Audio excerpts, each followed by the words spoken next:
Honda இப்போ 2 EV பைக்ஸை வந்து unveil பண்ணியிருக்காங்க. ஒன்று வந்து ஆக்டிவா இ, இன்னொன்று வந்து QC1. இப்போ வந்து என் முன்னாடி இருக்கிறது வந்து இந்த ஆக்டிவா இ. நம்ம ஆல்ரெடி இருக்கிற ஆக்டிவோட டிசைன் பேட்டர்ல தான் இதோட டிசைனை வந்து எடுத்திருக்காங்க. பார்க்கறதுக்கு மோர் ஆர் லெஸ் நம்ம பார்க்குற ஆக்டிவா மாதிரியே தான் இருக்கும், ஆனால் கம்ப்ளீட்டா இவி. இதோடைய முக்கியமான விஷயம் என்னன்னா, இது வந்து ஸ்வாப்பபிள் பேட்டரி இதுக்குள்ள இருக்கு. 2 ஸ்வாப்பபிள் பேட்டரி. இந்த ஸ்வாப்பபிள் பேட்டரியை வந்து நம்ம வீட்டில் ரீசார்ஜ் பண்ணிக்க முடியாது. இதை வந்து கம்ப்ளீட்டா வெளியே எடுத்து திருப்பியும் தான் ஏதாவது ஒரு ஸ்டேஷன்ல வந்து நம்ம ஃபிக்ஸ் பண்ணிக்க முடியும். இதோட பவர் பார்த்தீங்கன்னா 6 கிலோவாட் பவர் வந்து இது ப்ரொடியூஸ் பண்ணுது. 22 நியூட்டன் மீட்டர் டார்க்கு. இதில் இருக்கிற பேட்டரி கெப்பாசிட்டி வந்து 3 கிலோவாட் பர் ஹவர். அதாவது ஒரு பேட்டரி வந்து 1.5, இன்னொன்று வந்து 1.5. ஸோ ரெண்டும் சேர்த்து 3 கிலோவாட் பர் ஹவர் வந்து இது ப்ரொடியூஸ் பண்ணுது. ஸோ ஹோண்டா வந்து 2 ஸ்வாப்பபிள் கொடுத்துருக்காங்க. இதை வந்து நம்ம இப்படி ரிமூவ் பண்ணி இதை எடுத்துக்கலாம். நல்லா ஹெவியாக இருக்குது. ஸோ இதை வந்து நம்ம வந்து வீட்டிலலாம் சார்ஜ் பண்ண முடியாது.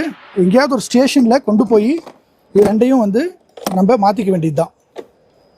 பூட் ஸ்பேஸ் கண்டிப்பாக இல்லை, கொஞ்சமாக தான் இருக்குது. இதோட ரேஞ்ச் வந்து 1 or 2 கிலோமீட்டர்ஸ். ஆனால் இது வந்து இன்னும் ஆன் ரோடில் டெஸ்ட் பண்ணல. ஆன் ரோடில் டெஸ்ட் பண்ண அப்புறம் தான் இது ஆக்சுவலாக எவ்வளோ தரும் அப்படிங்கிறது தெரியும். டாப் ஸ்பீட் வந்து 80 கிலோமீட்டர்ஸ் பர் ஹவர் வந்து இது போகும். டயர்ஸை பொறுத்தவரையும் 12 இன்ச் கொடுத்துருக்காங்க.